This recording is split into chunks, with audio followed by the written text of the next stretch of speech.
Video Chhatrapati Sambhajinagar Phulambri तालुक्यातील वडोद बाजार police स्टेशनच्या हद्दीतील व्हिडिओ असल्याचे समजते।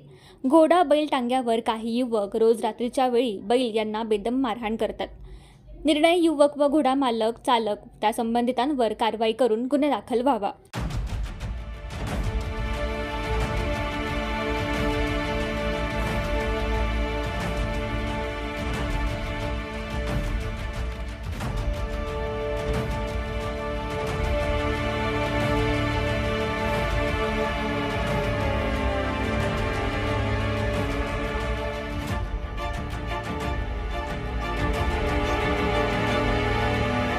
दैनिक पब्लिक राज जनतेचा बुलंद आवाज तीन दुबळ्यांना न्याय मिळवून देण्यासाठी आपल्या सेवेत सतर्क। आपल्या हक्काचे दैनिक नियमित वाचा।